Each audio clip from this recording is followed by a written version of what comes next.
Pro Group Management. Workers' comp that works for you.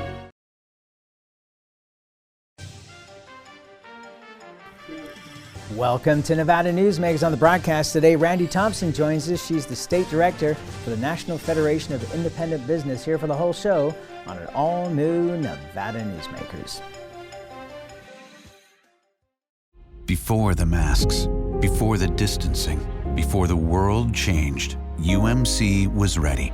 Our response to COVID-19 began before the crisis did, with our own team of infectious disease experts who've spent their careers planning for this moment. With a pandemic response plan, we'd practiced again and again, and by blazing new trails in large-scale testing, including every patient we admit.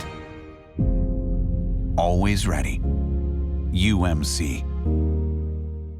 As you know, Reno is booming. Toll's development company is helping it grow with insightful design and development, building community with every project, adding beauty, adding excitement, emphasizing our shared humanity. Reno is becoming bigger. Toll's development is helping it become better, more livable, more enjoyable. To learn more, go to tollsdevelopment.com. tollsdevelopment.com. I'm Jeff Gehrman, an investigative reporter with the Las Vegas Review-Journal. I'm your guide for Season 2 of Mobbed Up, The Fight for Las Vegas. You're in with every gangster and hoodlum in the United States. I don't go for that, Mr. Kennedy. I don't go for that kind of action. I was on television accused of fronting for the mob. Subscribe to Mobbed Up, The Fight for Las Vegas, Season 2, today on Apple Podcasts, Spotify, or wherever you get your podcasts. Serving Our Kids Foundation's mission is to serve homeless, at-risk, and food-insecure children in grades K through 8 throughout Southern Nevada. During the pandemic, Serving Our Kids has seen a 42% increase in the number of children served, providing more than 4,500 meals to kids in over 100 schools weekly. Serving Our Kids is powered by community support and volunteers. To learn how you can help, visit servingourkids.org. Nevada Newsmakers Studio is located at the headquarters of the Nevada Trucking Association. Motion and purpose are a truck's greatest virtue. This is Nevada Newsmakers with host Sam Shad, a no-holds-barred political forum. Now, from the Nevada Newsmakers broadcast headquarters, here is Sam Shad. And back on Nevada Newsmakers, we're always pleased to welcome back to the program Randi Thompson. She is State Director for the National Federation of Independent Business. Pleasure to have you back. Thank you. Most people, as we're taping this on the morning of August 11th, will be thinking we're going to talk about the bills passed by the Congress, but no, you want to talk about the freeze in Brazil. So what's going on? Because we have a lot of coffee drinkers out there. Well, so Brazil is experiencing the most devastating frost in decades, and along with supply chain issues, you're going to see a drop in production of coffee and probably a 30% increase in the price of coffee. So you better go stock up. Wow. Yeah. That is seriously bad news for a lot of people who are probably watching this right now as they're drinking their coffee. Get on Amazon, buy a bunch quickly. Yeah. But it just shows you how the world is flat. When it comes to the economy, the world is flat. I think COVID taught us that. But we're so dependent upon other countries for our supplies. And when the supply chain's a mess like it is right now, that only aggravates issues. All right, so when do you see, not an end necessarily to these supply chain breakdowns, but a slowing of it to where we get back to some kind of normalcy? I mean, at least now we can get toilet paper and a plenty. Right. But when are we going to see other things, should we be ordering our Christmas presents for 2022 now? Well, I was just listening this morning to a business channel that said, 6 to 9 months, you're going to see things kind of coming back because you're probably going to have an overproduction. By 2022, you're probably going to be overproduced in chips that we're missing in cars because they're doing so much to catch up. So, relatively, I'm not an economist, but 6 to 9 months, I'm hoping to see these supply chain issues kind of mellowing out. September 1st, people can no longer get September 4th, no longer get the extended federal benefits. So you're going to see a lot of people going back to work in September. Let's hope a lot of them are truck drivers because we got a lot of stuff that needs to be moved. And then from there, I think you're just going to see the productions catching up. And hopefully, I would definitely be buying your Christmas gifts now for this winter, but hopefully by towards the beginning of 2022, we're going to see a little more leveling out of supply and of personnel. You're seeing a lot of manufacturing being discussed about being moved back to the United States. Do you think that that's a long-term deal, or do you think, as you were saying earlier, the world is flat, that we're going to go back to seeing supply chains coming from all around the world?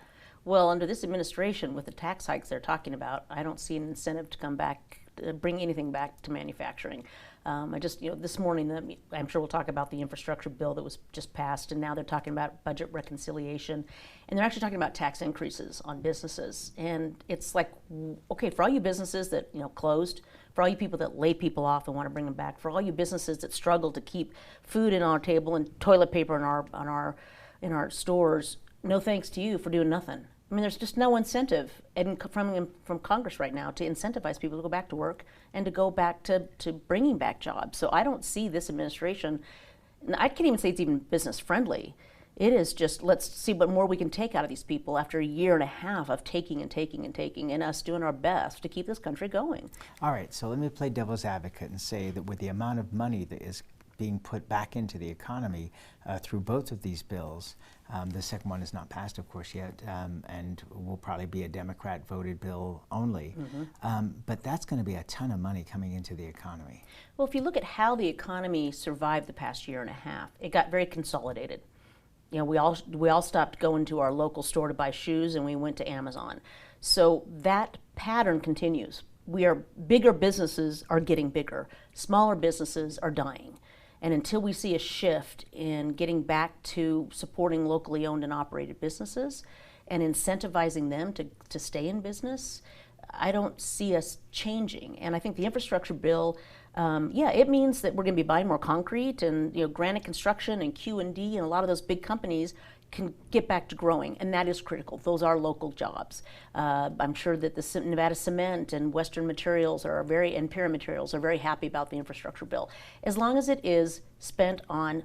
And that's what the beauty, I think, of this bill is the states can actually determine what projects to pick on. And we definitely need infrastructure in our state. And the infrastructure bill is providing some good money to Nevada. All right, but then doesn't that money filter in through the rest of the economy? And so, yes, your big companies are going to be doing well. They're going to be hiring people. People are going to be available now because suddenly they're going to realize that, oops, we don't have that extra 1,200 plus or unemployment, so we better go back to work.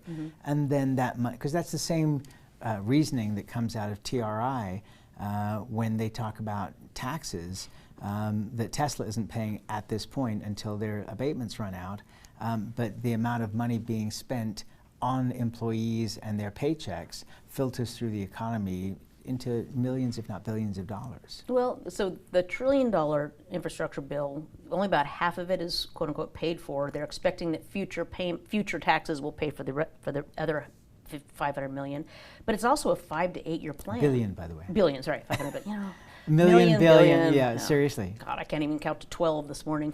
But we're looking at 5 to 8 years of those infrastructure projects being put out. So it's going to be a slow trickle of money into the economy. It's not going to be, here you go, because you can't spend it that way. No, of course, and you can't do it because you don't have the employees, you don't have the supplies. You can't have a cone on every corner, because that's what would happen if you suddenly infused, say, $6 billion into Nevada road construction. You wouldn't be able to drive anywhere. Yeah, so I think it's going to be a slower push out of the money, which is kind of what we need in infrastructure so they can plan. But will it, I guess, is it going to help GDP? They're saying about 0.03 impact to our GDP. So it's nominal. It's not insignificant, but it's nominal. And I think when we're looking at an inflation rate of 5.3, you've got to go, okay, we're growing GDP, but we're growing inflation here. All right, but now let's look at the inflation numbers, because the last 2 months, the new inflation numbers came out today, a little bit higher than last month. But those are really based on what's going on with the economy right now. I don't personally, as I look at all these different sources, I don't anticipate this going on, and neither does the Fed, for a long period of time. It looks like that's going to come back down. And even today, OPEC is being asked to increase their production, so oil prices will start to come down. Right. Well, I wish we had the XL pipeline so we could have a more dependable supply. I hope that the government stops this saying they're not going to frack on public lands because that's our oil supply. I know I'm afraid that if family farms are stuck with a stepped-up basis tax that they want to revoke, then you're going to see family farms closing, which means you're going to have less meat production. I mean, I went and bought a steak the other day, and it was $20.99 a pound. This is a steak that I bought 3 months ago for $11.99 a pound. Inflation is real. Gas that was $3.60 a gallon is now $4.50 a gallon. These are real, and the people that are hurt the most are those that are on the lower end of the income scale. And that's why I'm just so concerned about we are really hurting our lower class at this point with these price increases. Okay, do you think there's a percentage of gouging going on, especially with gas prices?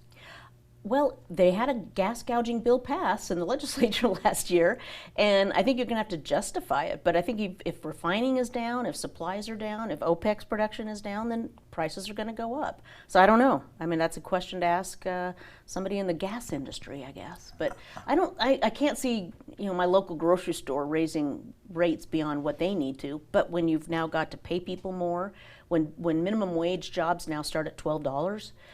When you're 12? Come on. Who's making 12? Start at 15. Okay, well, yeah. I'll say the Panda Express started at 12. But yeah, I mean, now what were $7 and $8 an hour jobs are now $12 and $15 an hour. We're going to see that price increase. And I don't see those prices going down because I don't see people are now looking for other jobs. We had the highest number of people quit their jobs in June than ever because they say, I got a plethora of jobs out there. I'm going to go take this one and quit this one. So now you have to incentivize people to come back to work and you have to pay them more. All right. And I think this is an interesting point too, which is that when you raise the minimum wage, whether it's by virtue of the government or by virtue of the marketplace, then everything else is going to go up because businesses are going to have to raise their prices. So if you were paying, $150 to have your windows cleaned, it's going to cost you $200. And in my opinion, nobody's going to say no because they need their windows cleaned. Yeah. No, and that's we're going to feel it at the consumer level, and we're already feeling it at the consumer level. Because I mean, I think that is the inflation that people can feel, like you were saying, between the meat prices and the services industry, where people can't get people to go to work.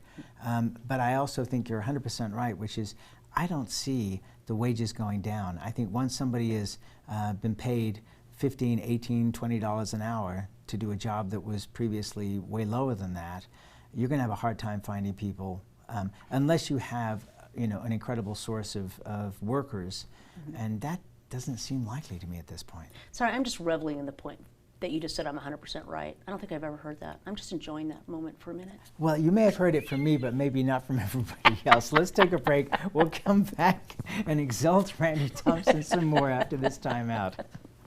Get in on the Tamarack Casino's $175,000 Hidden Treasures Guaranteed giveaway now through September 30th. Earn entries in the weekly drawings and win big during the two $35,000 grand prize giveaways. Your good times are at Tamarack Casino. What do you count on? You count on your power every day. At NV Energy, we've always powered what's important to you.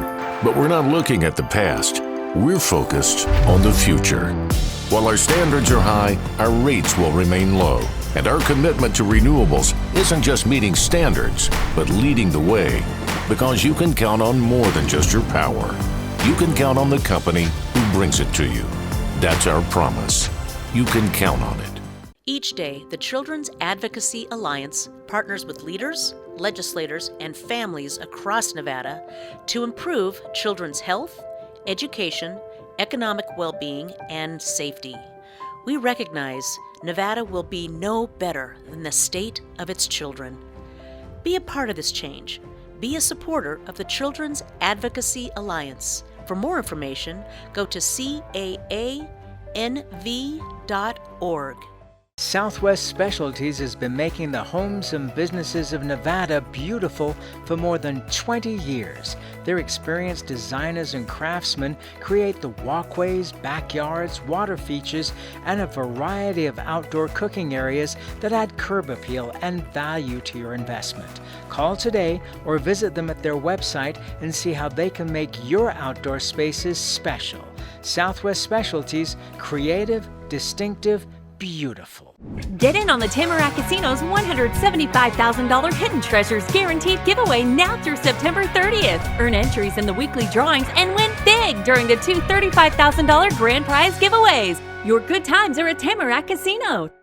This is Nevada Newsmakers. And back on Nevada Newsmakers, we continue our conversation with Randi Thompson. She's the State Director for the National Federation of Independent Business. Your thoughts on the economy in Nevada and the governor's place in it? Well, I'm very frustrated. I sent a letter to the governor a couple of weeks ago. Don't write me back. It's okay. Don't expect it. But according to a survey that came out yesterday, Nevada ranks the 4th worst among 50 states for employment recovery. We still have, I don't know, 1.9 million people collecting unemployment, and we have 190,000 people still on unemployment. I think that's what the number is, and 90,000 job openings. So nationwide, we have more job openings than we do people on unemployment. We have 10.1 million job openings and 9.5 million people on unemployment. So what do you think the governor should be doing? I don't think he should have accepted the federal extensions. He's out there giving $5,000 checks away to kids that get a vaccination, but what's he doing to incentivize workers to get back to work? Some states have, if you stay on your job for 6 months, we'll send you essentially 1 month of unemployment. So that, because now you're off unemployment, we'll give you an incentive. So there's ways to incentivize people to go back to work. Now asking them to wear a mask after they're vaccinated does not exactly incentivize people to go back to work. And if if you could show me the science that says masks really help, I'd be all in, but there's really not a lot of data there. So I'm just concerned that we're not sending any kind of a incentive for people to get back to work. Okay, you were saying that he's offering $5,000 to people to get vaccinated? Mm-hmm. I'm sorry, I didn't know. Okay, so there was this, he had a $5 million fund. Right. The Vax Nevada. And he's giving checks out. Oh, okay, yeah. But it's not 5,000 to one person. No, it's 5,000 to whatever there's like 3 days, they're doing 4 days of Vax stuff. Yeah. That I'm aware of. Okay. I just thought you were talking about 5,000. And one person's supposed to get $1 million, which to me, why would you do that? Why not just give more money to more people? But okay. See, I just don't get it. I got to tell you, the whole idea of lotteries to get people to get vaccinated, it just blows my mind. And it just shows how much misinformation is out there in the public. And this is the same vaccination that all the people under the Trump administration say they'd never take because it was a Trump administration thing. And now it's good because it's a Biden thing. It's not changed. It's the same vaccinations. And it's still an emergency. It has not been fully approved by the FDA. For a lot of people, that matters. I thought it was interesting that there was a call for George W. Bush to be appointed to be the vaccine czar, to come out and say, yes, as they had done in other places, that you should be taking the vaccine. Did he say no? No, I don't think the offer has been made. Oh, okay. But it would be an interesting bipartisan move to get conservatives, who were supporters of George W. Bush, to come out and be supportive of it. Yeah, he is less challenging as Trump is. So, but yeah, I think more people like George Bush. So, not true conservatives, but more people like George Bush. Let's talk about the masks for a second, because I think that part of the masking was done because there were several counties and states that were saying, "Don't go to Nevada. It's a hot spot." And this would, seriously impact the gaming industry. And so I think that this was a place where the governor and his staff just felt that we have to do something, and this was the least offensive thing you could do without putting all the other horrendous burdens that were going on. And don't you think the public is voting? You go to places, and I'm not going to name them because I don't want to get them in trouble, but you go to certain places and people are not wearing the masks. I mean, they're businesses, they're indoor spaces, but the people have voted. It's like half the people are saying, we're not doing this. Right, and I think it's really their choice. I'm vaccinated personally. I know of people that people have had COVID. They are not as susceptible to spreading it. We've so politicized science, and that's what I'm the most frustrated about. I wish we just had a science source I could trust. And when the CDC says they're going to invoke a moratorium on evictions, and they have no authority to do so, I can't even trust the CDC, let alone Fauci. I just want somebody I could trust to could really give us some good science on this. We've known this stuff for a year and a half, and there seems to be no credible person out there that anybody believes. And that's what's frustrating. Okay, but doesn't it also point to, I think, a fact that it's all evolving? It's not, we evolve politically, but we also evolve scientifically and medically. And what doctors and scientists knew at the beginning of COVID is different from what they know now. I mean, ventilators, for example, put everybody on ventilators, and then they discovered, no, that is not the best plan.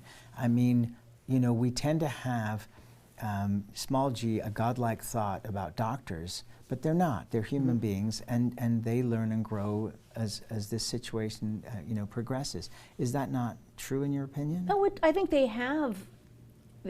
are evolving. It's just, after a year and a half, they kind of know the death numbers of this, and it's a very low percentage. They know the people who are vulnerable, the diabetics, those with COPD. And what is the government doing to tell people how to build a stronger immune system? Are they telling people to take vitamin D and vitamin C and do some of these things that are helping you eat healthier, lose weight? I mean, where's the government on saying, hey, if you're going to make me wear a mask mandate, why don't you say, and also lose 10 pounds? Why not? You're already there. So just, it's frustrating to see that the people that are dying have these underlying conditions, but we don't want to talk about what's causing those underlying conditions. There's such a bigger picture here of how unhealthy America is, and the quality of our food chain. Let's look at what we're putting into chicken and into beef and into milk. But I won't go there today. I think you just did. I won't go in detail, at least. We have such an unhealthy nation, and diabetes and heart disease are both chronic issues that we ourselves make ourselves this way. And you are, you're the epitome of that. You have recovered and you've stayed healthy for 20, 30 years now? Going on 30. Your heart attack? Yeah. You're amazing. And the way you eat, you took it seriously. Not a lot of people do that. It's hard in the face of all the marketing to be able to fight back against that, because if you watch television, you read newspapers online or whatever, you as a consumer are faced with so many what look like delicious choices, and yet if you go behind that scene, I drive down the street and see the long lines outside of certain restaurants, and it's upsetting. Yeah. But when you are given that much marketing, and that's what we do, and that goes on all over the world. It's not just in the United States. Yeah. We have turned so many other countries unhealthy. Go to Europe. The Italians are not eating a 2-ounce portion of pasta anymore. They're eating American style. So let's take a break. We'll come back and we'll talk about retail when we come back after this. Retail's impact on Nevada's economy? Enormous. 8,600 businesses, large and small, employing 145,000 workers. And last fiscal year, retail paid tax on nearly $60 billion in sales. We're the Retail Association of Nevada. We support retail, we help it grow, and we mean business. RANNV.org. Dimitri Prine here for Design Outdoor. At Design Outdoor, we specialize in all hardscapes, pavers, and walls you'll need for everything, from wonderful small yards to full-blown outdoor living. And we only refer the best contractors to make your vision a reality. Our store and backyard are located at 11600 South Virginia, just north of DeMonte Ranch Parkway. Visit designoutdoor.com or call us at 851-9499. I'm men's rights attorney Marilyn York, and because I represent men in all family law matters, women often call me gender traitor, woman hater, and even disgusting. So why represent men and target myself with these offensive monikers? It's simple. Children with fathers in their lives are 6 times less likely to drop out of school, 15 times less likely to go to prison, and 5 times less likely to commit suicide. So ladies, you can hate me, but please love your children more than you hate their fathers. This is Nevada Newsmakers. I'm back on Nevada Newsmakers. We continue our conversation with Randi Thompson, State Director of the National Federation of Independent Business. I was going to go to retail, but the rebirth of retail, but you want to actually give praise to our two senators. I do. So the Senate started voting on the amendments that will be part of the reconciliation package, which I don't know if it's going to go anywhere, but I want to call out both Senator Rosen and Senator Masto for supporting Senator Thune's amendment, which essentially protects small business, family farms, family ranches from what's called a stepped-up basis. They're trying to revoke that. It's a tax thing to stepped-up basis tax, and it's huge. It's a huge deal for small business, and I just want to say thank you to Senator Rosen and Masto for supporting small business and Nevada's agricultural community. It's been interesting to watch Senator Masto, who was brought into her role by Senator Reid. So it wasn't exactly, let's bring in somebody who's nonpartisan here. But all the reports I get from county commissioners and city officials in rural Nevada are telling me that they are having great experience working with Senator Masto, and Senator Rosen has attached herself to a lot of that work. And I think that's a very smart way to go for Nevada. I'd agree. I'm actually having a conference call today with Senator Rosen's staff on some health issues. I talked to the head of the Nevada Beef Council, and they've been chatting with Senator Masto on some issues. So I think both senators have really reached out and realized that we are not one Nevada, but there is that rural part of the state, and small business and agriculture are a big player in it. And you also have Mark Amodei and Susie Lee on this caucus that is trying to get things done in the middle. The problem solvers. Yeah, so maybe there's hope for not only our state but our nation. Well, I think the bipartisanship has been so tough to find, and I'm pleased to see, even though I know a lot of conservatives don't like the big $1 trillion bill, I was pleased to see that some people were able to come together and get something good done. And that's where we have to leave it. Randi Thompson, always a pleasure. And you're going to be jumping in for me when I go on a little vacation here. So thank you very much for doing that. You're very welcome. Party. We'll be right back. Brian Culpa Photography was born in the rolling hills of Massachusetts, and now he can help you experience the stunning beauty of Nevada in a whole new way through the power of flight. Flying has always been a passion for Brian, and at Brian Culpa Photography, he can make your imagination soar. Brian has the creative mind and tools to tell your unique story. Experience the bird's eye view at brianculpaphotography.com. Hi, my name's Marilyn Miner, and I'm sure you'd agree that Nevada's a very special place to live. I was born here, and my husband and I have raised our family here. I feel it's a privilege to live and work in the Truckee Meadows. I especially enjoy helping my clients reach their real estate goals. Sometimes the smallest details provide the greatest satisfaction. I'd be complimented to talk to you about your next move. Call Marilyn Miner at Dixon Realty, 742-1280, or log on to marilynminer.com. Safety. We all think about it. You think about it when he buckles in, when you check your mirrors and put away your phone. RTC thinks about safety too. In fact, we create it. Center turn lanes mean fewer blind spots. Bike lanes keep cyclists and you safe. Roundabouts reduce injury collisions, and all these crosswalks are designed to keep families like yours safe. Safety is your priority, and it's ours too. Every day, in everything we do. Pro Group Management is the place where companies can find workers' comp solutions that are designed to meet their specific business requirements. As regulations evolve, Pro Group takes a proactive approach to clear the path to make sure your business stays ahead of the curve. Knowing your workers' comp program is optimized, you can focus on other important matters related to your growing business. Pro Group Management, workers' comp that works for you. Don't forget, another way of watching Nevada Newsmakers is to subscribe to our YouTube channel, Nevada Newsmakers on YouTube. We'll see you on the next broadcast.